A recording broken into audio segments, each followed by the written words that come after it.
आज के लेक्चर में सबसे पहले हम डिफाइन करेंगे circum circle. A circle which passes through all the three vertices of a triangle is called circumcircle। ऐसी सर्कल जो ट्राइंगल के तीनों वर्टिसेस में से गुजरे, ऐसी सर्कल को सर्कम सर्कल कहते हैं। यहां पर देखें, मैंने डायग्राम में ए बी सी एक ट्राइंगल बनाई है। ए बी और सी ये ट्राइंगल के तीन वर्टिसेस हैं। अब मैं एक ऐसी सर्कल ड्रा करूंगा जो वर्टेक्स ए से भी गुजरेगी, वर्टेक्स बी से भी गुजरेगी, वर्टेक्स सी से भी गुजरेगी। यानी ये ऐसी सर्कल है जो ट्राइंगल के तीनों वर्टिसेस में से पास होती है।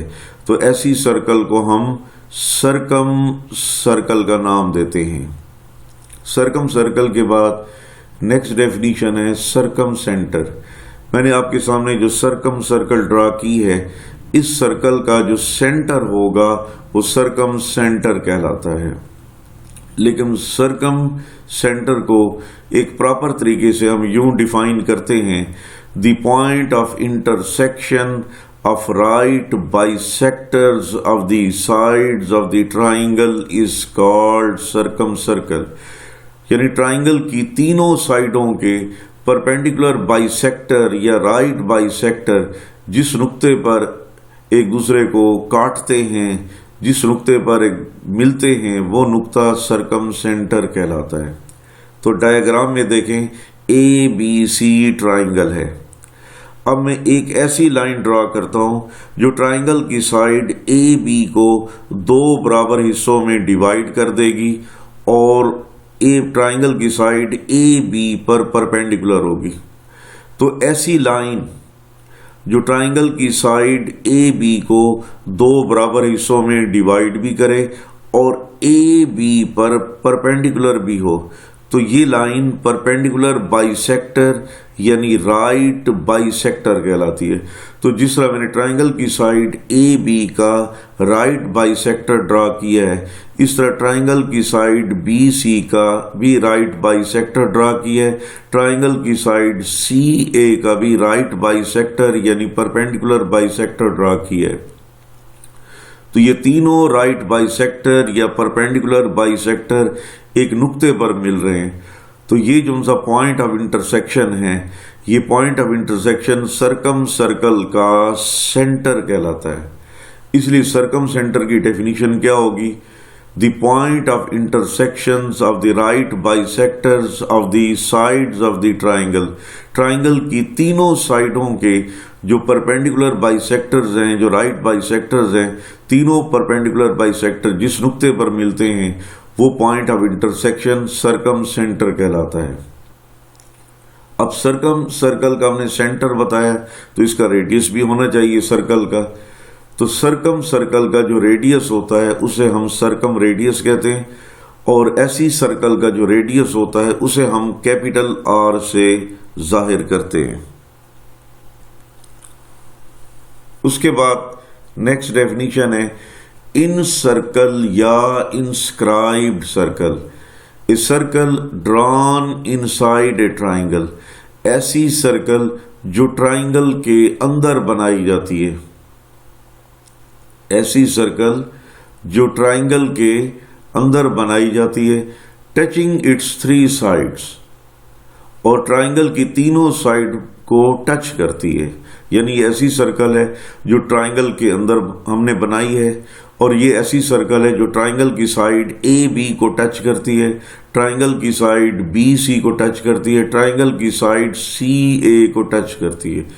तो ऐसी सर्कल जो ट्राइंगल के अंदर ड्रा की जाती है और ट्राइंगल की तीनों साइडों को टच करती है, तो ऐसी सर्कल को हम इन सर्कल या इंस्क्राइब्ड सर्कल कहते हैं।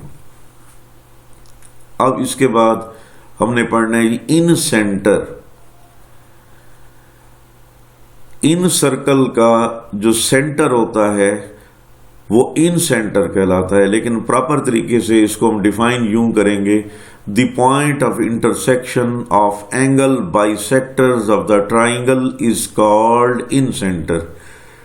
ट्राइंगल के तीनों वर्टेक्स पर हम एंगल बाइसेक्टर ड्रा करेंगे तीनों एंगल बाइसेक्टर एक नुक्ते पर मिलेंगे तो ये नुक्ता, ये point of intersection in circle का सेंटर कहलाता है। अगर आप डायग्राम को गौर से देखें तो यहाँ पर ट्रायंगल का एंगल ए बनता है, तो यहाँ पर मैंने एक डॉटेड लाइन बनाई है जो एंगल ए को दो बराबर हिस्सों में डिवाइड कर देती है, तो ये एंगल ए का बाइसेक्टर कहलाता है। इस ट्रायंगल में एंगल बी बन रहा है, तो यहाँ पर भी मैंने एक डॉट डॉट वाली लाइन बनाई है जो एंगल बी को दो बराबर हिस्सों में डिवाइड कर देती है। इस तरह ये ट्रायंगल में थर्ड एंगल सी है, यहाँ पर मैंने एक ऐसी लाइन ड्रा की है जो एंगल सी को दो बराबर हिस्सों में डिवाइड करती है।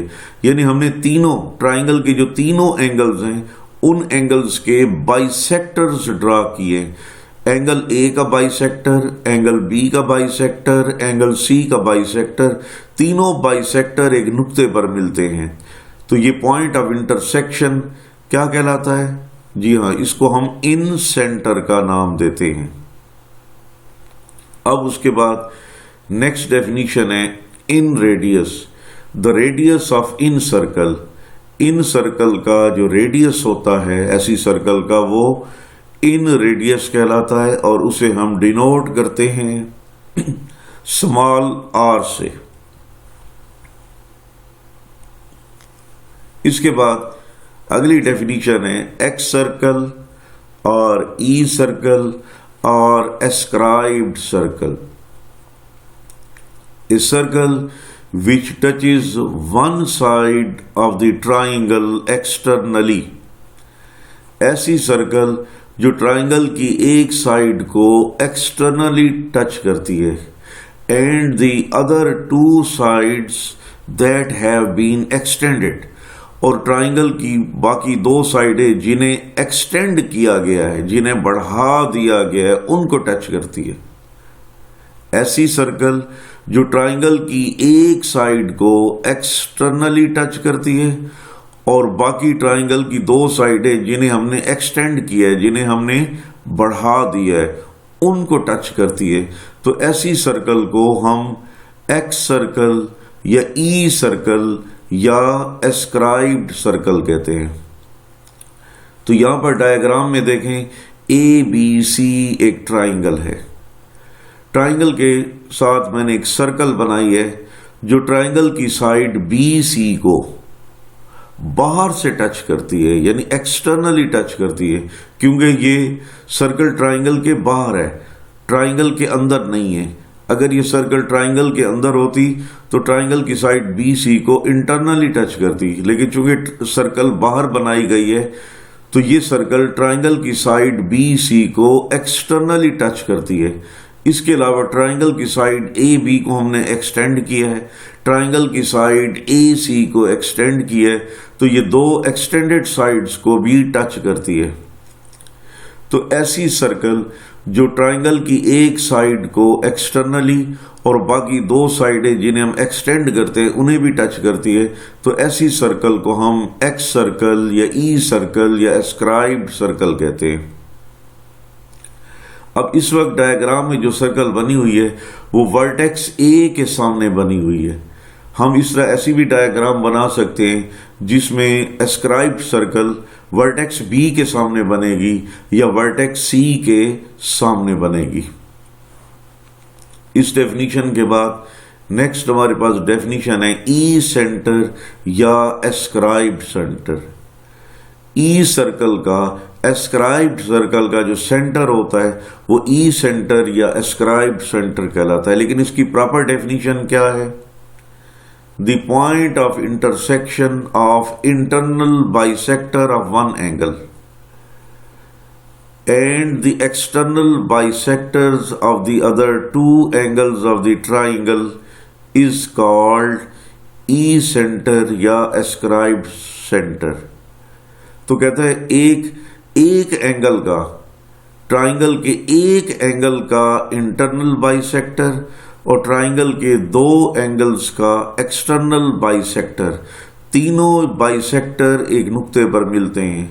तीनों बाइसेक्टर्स का ये point of intersection E centre या एस्क्राइब्ड सेंटर कहलाता है। अब डायग्राम में एंगल ए का जो बाइसेक्टर हमने ड्रा किया है, ये एंगल ए का इंटरनल बाइसेक्टर कहलाता है, क्योंकि ये एंगल ए ट्राइंगल का इंटरनल एंगल है। देखिए, एक एंगल मैंने यहां पर ड्रा किया है, ये एक एंगल यहां पर ड्रा किया है, तो ये एंगल बी और एंगल सी के एक्सटीरियर एंगल हैं। इसलिए इन दो एक्सटीरियर एंगल्स के बाइसेक्टर हम ड्रा करेंगे। तो ये बाइसेक्टर और एक एंगल का इंटरनल बाइसेक्टर और बाकी दो एंगल्स के एक्सटर्नल बाइसेक्टर, तीनों बाइसेक्टर एक नुक्ते पर मिलते हैं, तो यानी ये पॉइंट ऑफ इंटरसेक्शन है।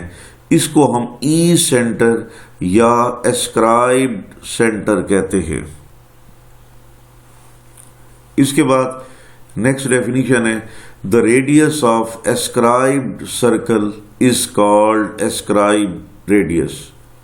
जो एस्क्राइब्ड सर्कल होती है उसका रेडियस एस्क्राइब्ड रेडियस कहलाता है।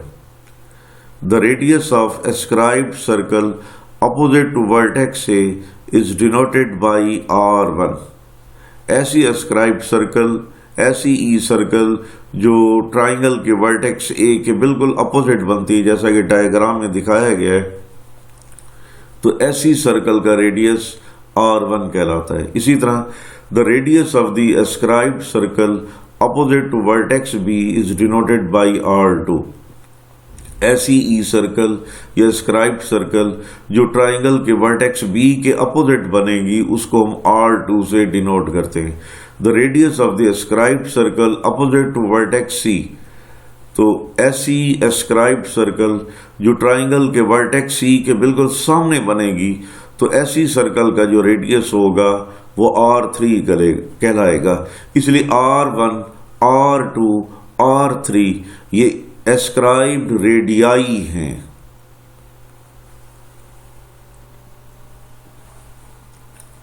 अब हम आपके सामने कुछ फार्मूलाज लिखते हैं जिन्हें हाफ एंगल फार्मूलाज कहते हैं।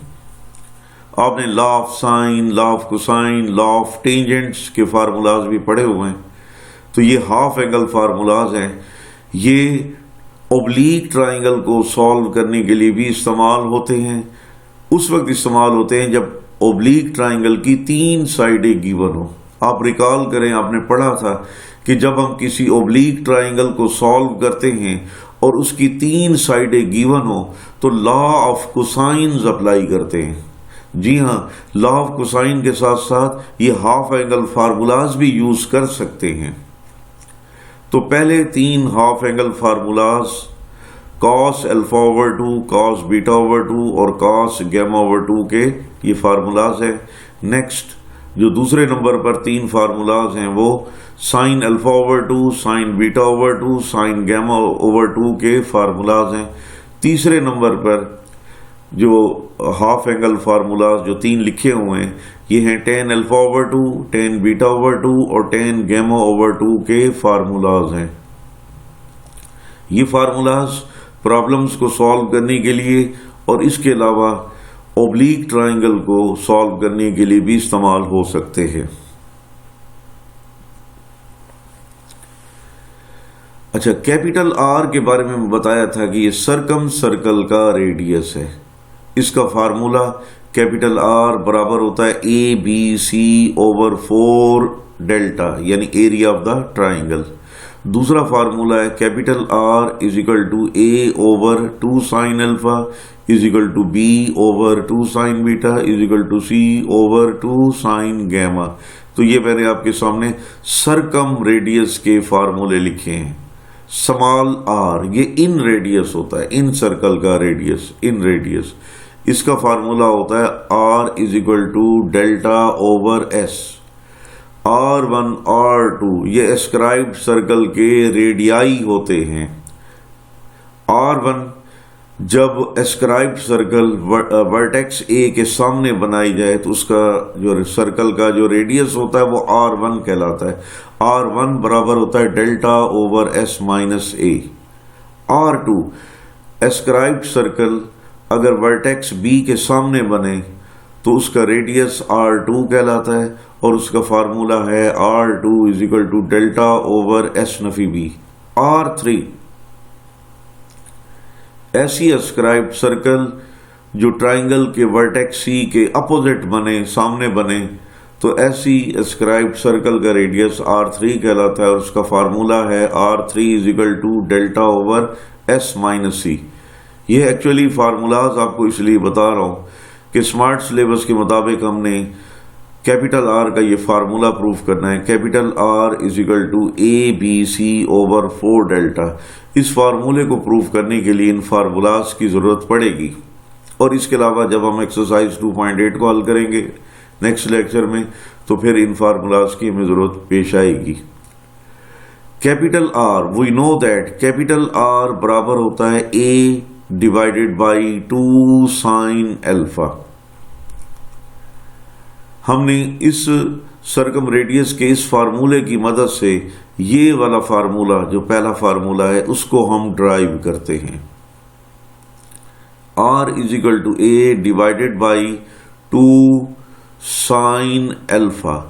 यहां अल्फा को मैंने 2 से मल्टीप्लाई कर दिया और बैलेंस करने के लिए 2 पर डिवाइड कर दिया, तो ये बन जाएगा 2 साइन 2 अल्फा बाई 2। आप इसको अल्फा समझ लें तो यूं बन जाएगा साइन 2 अल्फा, साइन 2 ये अल्फा, ये मैंने लिख भी दिया कि आप इसको अल्फा तस्वर कर लें, तो साइन 2 अल्फा। अगले स्टेप में A डिवाइडेड बाई ये 2 मैंने लिख दिया। अब देखिए साइन 2 अल्फा फार्मूला होता है 2 sine alpha cos alpha, double angle formula chapter number 10 में पढ़ा हुआ है। साइन 2 अल्फा ये अल्फा है तो बन जाएगा 2 साइन ये अल्फा और कॉस अल्फा। अब 2 को 2 से मल्टीप्लाई करेंगे तो बन जाएगा 4। तो R is equal to A divided by 4 sine alpha over 2 cos alpha over 2। तो मैंने हाफ एंगल फार्मूलाज कुछ बताए थे। साइन अल्फा ओवर 2 बराबर होता है S minus B S minus C divided by BC का होल स्क्वायर रूट। इस तरह cos अल्फा ओवर 2 का फार्मूला होता है S into S minus A divided by BC और इनका whole square root. Sine alpha over 2 cos alpha over 2 ये half angle formulas हैं, उन्हें हम यहां पर और इस जगह पर पुट कर देते हैं। तो R is equal to A divided by 4। पहले हमने साइन अल्फा ओवर 2 का फार्मूला पुट किया, फिर उसके बाद cos अल्फा ओवर 2 का फार्मूला पुट किया, तो R is equal to A divided by 4। अब 4 के बाद हमने देखें ये भी स्क्वायर रूट है और ये भी एक स्क्वायर रूट है। हम दोनों स्क्वायर रूट को इकट्ठा कर लेते हैं, दोनों स्क्वायर रूट को इकट्ठा करके एक बड़ा स्क्वायर रूट बना लेते हैं और इस बड़े स्क्वायर रूट के अंदर पहले लिखेंगे S minus B into S minus C divided by BC और साथ हम लिखेंगे S into S minus A divided by BC। तो R is equal to A divided by 4। अब स्क्वायर रूट के अंदर S minus A S minus B S minus C इसको इस तरतीब से लिख देते हैं और इसके अलावा स्क्वायर रूट में BC 2 मरतबा लिखा गया है, तो स्क्वायर रूट से बाहर उसको 1 मरतबा हम लिखेंगे, क्योंकि स्क्वायर रूट में अगर कोई कीमतें 2 दफा लिखी जाएं तो बाहर आकर 1 दफा लिखी जाती है। अब ये BC है, इसको ऊपर ले जाएंगे, तो ऊपर ले जाएंगे तो ये A से मल्टीप्लाई होगा, तो बन जाएगा ABC डिवाइडेड बाई 4 और स्क्वायर रूट है, स्क्वायर रूट के अंदर है S minus A S minus B S minus C। आप जानते हैं कि स्क्वायर रूट के अंदर S minus A S minus B S minus C लिखा हो तो ये एरिया ऑफ द ट्राइंगल यानी डेल्टा के इक्वल होता है। इस फार्मूले को हम हीरो फार्मूला कहते हैं। बी सी ऊपर जाकर जब ए से मल्टीप्लाई होगा तो ए बी सी बन जाएगा डिवाइडेड बाई 4, और ये जो स्क्वायर रूट है ये डेल्टा के बराबर होगा हीरो फार्मूला। इस तरीके से कैपिटल आर बराबर होगा A B C divided by 4 delta. तो ये फार्मूला हमने प्रूफ कर लिया।